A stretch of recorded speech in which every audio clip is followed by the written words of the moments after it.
Russell the perfect Lincoln? Oh, well, Russell, if you've gotten a chance to interview him already, speaks better off the cuff than I do, and I've written his script for 3 weeks. So I think he has a command, and he has a confidence, yet a vulnerability that I think is the reason within a single meeting of him we looked no further for Lincoln Rhyme. I mean, he embodies him. He is what he is on screen, and it's so great to have him. How much of there's 14 books. Yes. 3 short stories, and then there's a new book coming out next year. Now, with this going into a series, there's a lot of material to work with. What I love about the shows is that you guys can start doing some world building because you can work in between what the book doesn't divulge to us. What's the best part about writing this show, and what can we look forward to in the first season that's going to flesh out? Sure, yeah. So we took some big liberties from the books. We love the books, and Jeffrey Deaver is amazing, and he's a great person as well, and generous with all of his characters with us. But we took some departures, and that we took what we loved about the book and the world, and sort of how it's this love letter to New York City and the characters that need each other to grow, and we hooked onto that and built our own world as much as we could. We also changed, if you've read the books or seen the movie, we changed the motive of the bad guy, of the bone collector, and it will be more integral to Lincoln's life, but in a completely different way, and to his injury. And so once we started doing that and just extrapolating our own world, and like you said, when the actors get involved and they start looking into their characters, it becomes its own thing, and it is very much related to and of a whole with the books and the source material, but it's completely its own thing, and we love what we've done with it. So speaking of the book, The Bone Collector, what initially drew you to wanting to create that into the series? Like what from that? Yeah, sure. For me, trying to adapt something that you didn't create whole cloth is difficult if you're not into it, and so even if you enjoy it, you have to find something that you would lend to it. And I say me with my writing partner BJ Boyd as well. I think the thing we loved about it most was the vulnerability of the characters. Like here you have, I mean, there have been a million shows with the Holmes and Watson dynamic and 2 detectives that are counterpoints to each other, but in this one I felt like they really needed each other, and not only in the physical sense he needs someone to kind of be his avatar, but we didn't want it to be that simple. We wanted her to bring an entire new dimension to his life and have her own, if they had never met, they should each have their own show, and it should be interesting, and because they met, they complete each other, and we just thought that their vulnerabilities counterbalance and will help each other find what they didn't even know was wrong with them. Can you speak to the challenges of... Can you speak to the challenges of writing for a character who's quadriplegic?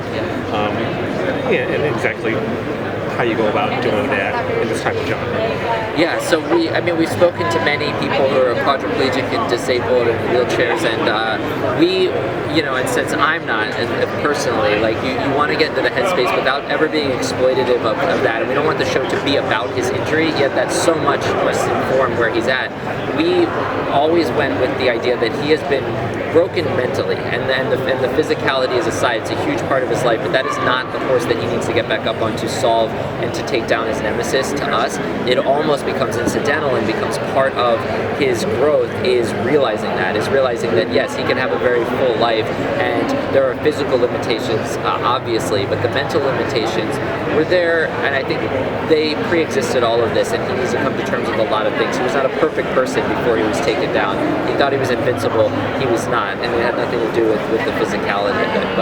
But obviously, yes, there's challenges for him, just the spacing and blocking of it, things, and practical shooting stuff, and where he would be in a space, and how claustrophobic his life must feel at times. But other than that, it's really, I think we wanted him to hide behind that as a character, and to realize, and have Amelia help him realize that he is hiding behind that. That is not the thing that will make or break him becoming a great detective again.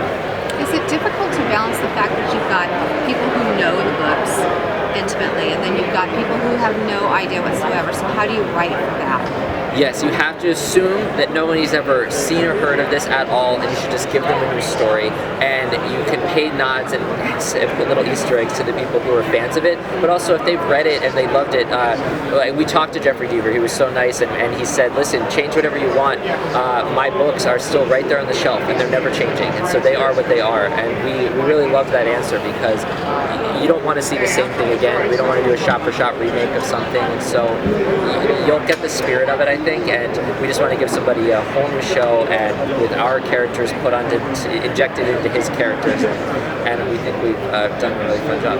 So I saw the first episode. I saw the title was different than what's advertised. So in that sense, then are we getting like each season is going to be based on a different arch-villain kind of? Yeah, yes, exactly. Yes, the titles was in Shifting Sand until recently, but only because Lincoln evoked so many people wondering if we made a show about Abraham Lincoln. Yeah. But yes, it will be a big bad. Dexter is a good model to reference, I guess. You know, Dexter, there was a case of every week, but then there was a big bad, as it were, every season. We will kind of do that model. There will be a new person. The Bone Collector's story will end. I don't want to say how, and I don't want to say with what finality, but there will be a completely satisfying answer to this mystery at the end of season 1. We will not disappoint the viewers, and then there will be a new person or persons, people to deal with next season. And does each character have their own storylines as well? And what kind of journey do they take? Does every character in the cast have them? Yes, they all have their own storylines, and some obviously go into more than others. But we go home more with Amelia and Lincoln than any other of our characters. Although, regrets and past relationships come up for everybody, and we try to three-dimensionalize them on screen absolutely as much as possible. That's always the goal.